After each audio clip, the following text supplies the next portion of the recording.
네, 이 시간 하나님께서 저희에게 주신 말씀은 로마서 신약성경 로마서 8장 23절로 27절까지 신약성경 250페이지입니다. 신약성경 250페이지 로마서 8장 23절부터 27절까지입니다.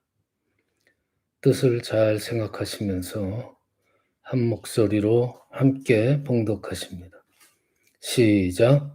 그뿐 아니라 또한 우리 곧 성령의 처음 익은 열매를 받은 우리까지도 속으로 탄식하여 양자될 것, 곧 우리 몸의 속량을 기다리느니라. 우리가 소망으로 구원을 얻었음에 보이는 소망이 소망이 아니니 보는 것을 누가 바라리요. 만일 우리가 보지 못하는 것을 바라면 참음으로 기다릴지니라. 이와 같이 성령도 우리의 연약함을 도우시나니 우리는 마땅히 기도할 바를 알지 못하나 오직 성령이 말할 수 없는 탄식으로 우리를 위하여 친히 간구하시느니라. 마음을 살피시는 이가 성령의 생각을 아시나니 이는 성령이 하나님의 뜻대로 성도를 위하여 간구하심이니라. 아멘. 예, 우리들이 살아가면서 항상 원하기는 기쁜 삶을 살기를 원하죠. 근데 오히려 어떻게 보면은 기쁜 삶보다는 때때로 탄식할 일들이 많이 생깁니다. 그런데 오늘 본문을 보면은요, 이 탄식하는 거, 이 탄식을 우리들 사람들만이 하는 게 아니에요. 오늘 본문에 보면은 성령께서도 탄식하신다고 말씀하세요. 그 탄식도 그냥 탄식이 아니라 말할 수 없는, 표현할 수 없는 탄식을 하고 계신다는 거예요. 근데 이 성령님께서 하시는 탄식은 우리를 위한, 성도들을 위한 탄식이라는 말이에요. 우리 믿는 사람들은 어떻게 보면은 스스로를 보면서 탄식을 해야 되는 존재예요. 허물이 많으니까. 나 자신부터. 그리고 또한 오늘 본문처럼 우리의 행동, 마음가짐에 따라서 성령님을 탄식하게 하는 존재이다라는 것을 깨달아야 돼요. 성령님께서는 우리의 연약함을 당연히 알고 계시죠. 그리고 우리의 그 연약함을 보시면서 탄식을 하신다는 거예요. 로마서 기자는요, 성령님의 탄식을 말하기 전에 성도들의 탄식에 대해서 먼저 말하고 있잖아요. 오늘 23절에 보면은 우리 곧 성령의 처음 익은 열매를 받은 우리까지도 속으로 탄식하여 양자될 것, 곧 우리 몸의 속량을 기다리느니라 라고 했어요. 성도들의 탄식을 먼저 얘기해요. 자, 우리들은 하나님의 자녀로 양자되었기 때문에 구원받은 정말 거룩한 성도답게 살아가기를 원하지만 그렇지 못하는 나 자신을 보면서 진정한 구원의 완성되는 그 순간까지 우리의 연약함을 탄식을 하면서 그때를 소망하면서 기다린다라는 뜻이에요. 사도 바울은요, 누구보다도 예수 그리스도의 그 하나님께서 보내심을 알고 그 뜻대로 살아갔던 정말 믿음의 거장입니다. 그렇죠? 그럼에도 불구하고 바울은 자신을 보면서 탄식을 해요. 로마서 7장 24절에 그러잖아요. 오호라 나는 공고한 사람이로다. 이 사망의 몸에서 누가 나를 건져내랴. 자기 몸을 사망의 몸이라고 그래요. 탄식을 해요. 오호라 나는 공고한 자로다. 사도 바울도 그렇게 자기 자신에 대해서 탄식을 하고 있어요. 자, 그러면 사도 바울만 그럴까요? 우리들 삶도 사도 바울하고 다르지 않잖아요. 우리가 믿음 생활을 할 때마다 그 말씀대로 살아가겠다고 몇 번이고 마음을 먹어요. 그렇지만 그대로 실천하지 못해요. 하나님께서 뜻하시는 대로 하나님의 뜻대로 말도 하고 내 행동도 주님 닮은 행동을 해야 되겠다. 몇 번이고 결심을 하죠. 근데 결심과는 다르게 정말 부족한 말도 나오고 원망의 말, 부정적인 말로 하나님의 뜻을 가리는 일들을 수시로 우리가 저지르고 있어요. 예배, 기도, 말씀 생활 잘하겠다고 결심하지만 실상은 그렇게 하지 못하는 게 현실이에요. 이것이 우리의 연약함이에요. 성령님께서는 이 우리의 연약함을 다 알고 계세요.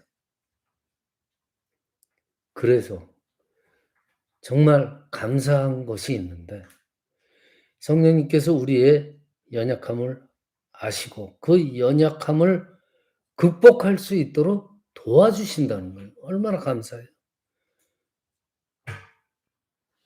우리의 연약함을 아는 것이 성령님만 아실까요? No. 사탄도 마귀도 이를 알아요. 우리가 연약하다는 걸 사탄 마귀들이 다 알아요. 우리의 연약함으로 인해서 잘못된 행동들, 그런 잘잘못들을 보면서 사탄 마귀들은 이때다 하고 정죄하면서 넘어뜨리려고 달려드는 거예요. 하지만 감사한 게 뭐예요? 성령님은 그 사탄 마귀의 공격을 막아주세요. 그리고 우리의 그 연약함을 극복할 수 있도록 도와주신다는 거예요. 성령님뿐만 아니라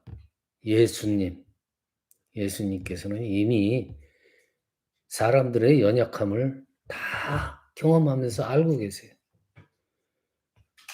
그래서 예수님께서 승천하시면서 뭐라 그래요? 성령님을 보내주신다 하면서 성령님을 뭐라 그래요? 보혜사라고 그러잖아요. 보혜사의 뜻이 뭐예요? 중재자, 돕는 자, 함께하는 자, 도와주는 자. 이걸 보혜사라고 해요. 성령님께서는 말씀드린 대로 우리의 연약함을 알고 계시고 보혜사로서 그걸 극복할 수 있도록 우리를 도우신다는 거예요. 예수님 승천 후에 보혜사로 성령님께서 오신 거예요.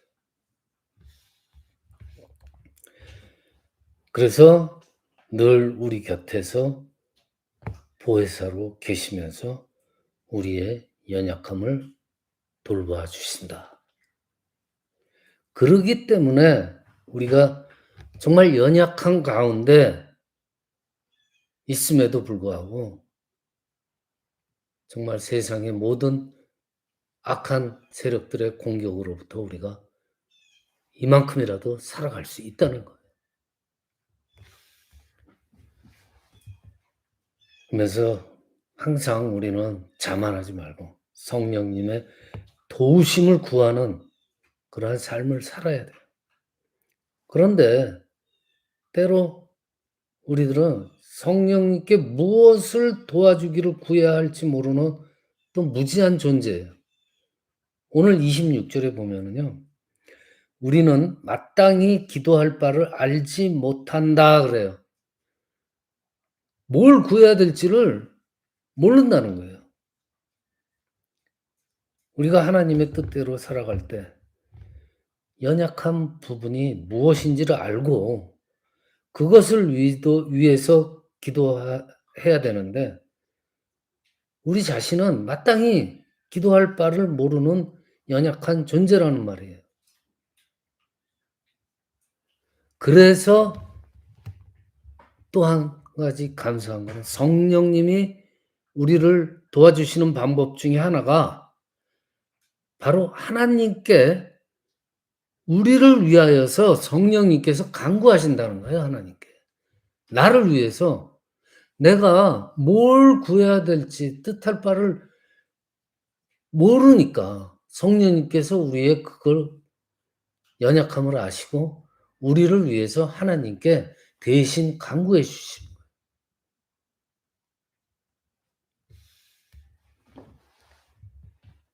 우리의 필요한 것들을 그래서 하나님께서 주시고 우리로 하여금 연약함에도 불구하고 강건한 믿음으로 살아가게 해 주시는 거예요. 우리가 이렇게 믿음 생활을 할 수 있는 것도 우리는 어떻게 보면 세상 살면서 맨날 엉뚱한 것을 구하고 있는지 몰라요. 정말 하나님께서 뜻하시는 우리의 간구가 무엇인지를 우리가 모를 때가 많아요. 그렇게 살고 있지만 그래도 성령님께서 중보해 주시잖아요. 중보해 주심으로 성령님의 도움이 있기 때문에 우리는 이만큼이라도 믿음 생활을 할 수 있다 이거죠. 성령님이 우리를 향해서 탄식하시고 계신다는 것을 우리는 알고 있어야 돼요. 깨달아야 돼요. 그런데 성령님만 우리 성도들의 연약함을 보고 탄식하는 게 아니에요. 보세요. 때로는 우리 인간들한테, 사람한테 성령님의 마음을 주세요. 주셔서 우리가 어떤 상대방을 보고 탄식하게 만들어요. 성령님이 우리를 보고 탄식하듯이 성령의 마음을 우리가 가지고 있다면 상대방을 보고 우리가 탄식을 할 수가 있는 거예요. 그래서 그 상대방을 위해서 우리가 중보자로 설 수 있게 해주는 거예요. 출애굽기 보세요. 이스라엘의 죄악된 모습을 보면서 중보했던 모세 이야기가 나오잖아요. 모세가 시내산에 하나님의 말씀을 받으러 올라갔어요. 그 사이에 이 사람은요, 아론한테 와가지고 자신들을 위해서 신을 만들어 달라고 그래요. 그래서 아론이 뭐예요? 금을 가져와라. 그래가지고 그 금을 가지고 금송아지를 만들잖아요. 이스라엘 백성들은요, 자신들이 구하는 것이 얼마나 악한지를 몰라요. 지금 우리도 마찬가지예요. 뭐가 뭔지를 모르는 거예요. 하나님께서 뭘 구해야 우리가 뭘 구하라 하고 원하시는지를 모르는 거예요. 그래서 그 아론이 금송아지를 만들어줘 가지고 그 일로 인해서 하나님께서 노하셔 가지고 이스라엘을 멸망시키려고 그러잖아요. 그때 모세가 하나님께 중보하면서 탄식하면서 간구하잖아요. 모세가 이스라엘 백성들을 보고 탄식을 하면서 중보자로서 간구를 해요. 출애굽기 32장 31절 32절 보면은요. 모세가 여호와께로 다시 나아가 여짜오되 슬프다. 이 백성이 자기들을 위하여 금신을 만들어 싸우니 큰 죄를 범하였나이다. 아버지 하나님 죄송합니다. 그러나 이제 이 백성들의 죄를 용서하여 주시옵소서. 하나님께서 이 백성들을 용서하지 않으시면은 주께서 기록하신 책에서 내 모세의 이름을 지워버려 주시오. 하고 간절하게 간구를 해요. 모세 같은 사람의 입장에서 이스라엘 백성들의 연약함을 보는 거예요. 거룩하신 하나님의 백성으로 택하심을 부르심을 받았지만 죄악 가운데 있는 그들을 보면서 모세가 탄식을 하면서 하나님께서 중보로서 나아갔다는 거예요. 그래서 어떻게 돼요? 하나님께서 모세의 간구를 들으시고 이스라엘을 정말 죽음으로 멸하려고 그랬는데 거기서 구원해 주시잖아요. 우리도 마찬가지예요. 우리가요, 이 서로의 모습을 통해서 정말 거룩해져 가는 모습을 볼 수도 있지만은 때로는 서로가 죄의 그 영향력 속에 있는 모습을 그러한 나약한, 연약한 모습들을 볼 수가 있어요. 그리고 성령님은 그러한 모습을 보면서 탄식하면서 중보 기도하시면서 또한 우리와 함께 탄식하고 중보할 사람을 원하시는 거예요. 우리 각자에게 정말 연약함이 있음에도 불구하고 다른 이들의 연약함을 볼 때가 있다는 거예요.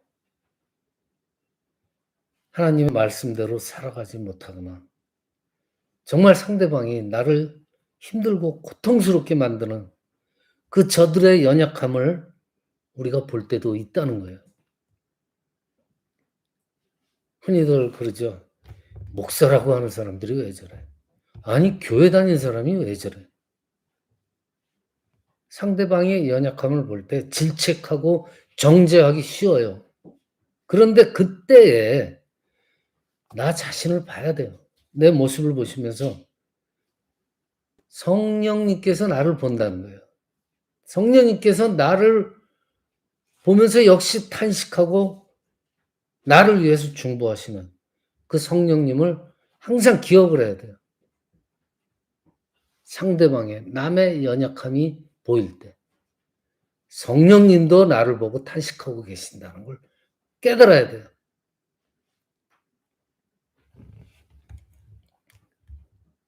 그리고 성령님이 한 성도의 연약함을 도우실 때, 즉 상대방의 연약함이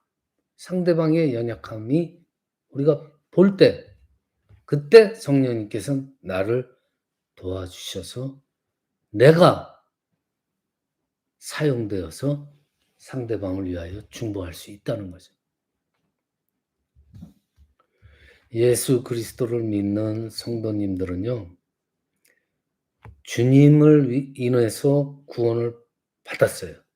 그래서 하나님의 자녀가 된 기쁨을 누리기도 하지만은 때로는 우리의 연약함을 보면서 우리 자신이 탄식하는 사람이기도 해요. 하나님의 뜻을 정말 완벽히 제대로 알기에는 우리는 너무나 무지해요. 그래서 무지한 우리들이 연약함이 있다는 거예요. 하나님의 뜻을 알고서도 제대로 행하지 못하는 연약함도 있다는 거예요. 오늘 말씀하시죠. 우리가 무엇을 구해야 될지도 제대로 알지도 못하고 엉뚱한 것을 구하면서 살아가기도 하는 연약한 존재예요. 이러한 우리의 모든 연약함을 성령님은 알고 계세요. 그리고 뭘 하신다? 우리를 도와주시는 거예요. 우리의 연약함을 정죄하고 질책하는 게 아니에요. 우리를 도와주시는 거예요. 우리 할 일은 나의 연약함을 늘 인정을 해야 돼요. 그래서 성령님의 도우심을 항상 구하는 그러한 삶을 살아가야 된다는 거예요. 말씀을 마칩니다. 탄식이 나올 때, 상대방을 보고 탄식이 나오거나, 나 자신을 돌아보며 탄식이 나올 때, 기도해야 돼요. 성령님께 기도를 하고, 그와 도우심을 기도를 하고, 상대방을 오히려 정죄하고 질책하지 말고, 상대방을 격려하고, 상대방을 세워줘야 돼요. 그래서 이 세상에 이 성령님의 위로를 남들에게 전하는 그러한 사역들을 잘 감당할 수 있는 저와 여러분들이 되시기를 이 시간 축원합니다.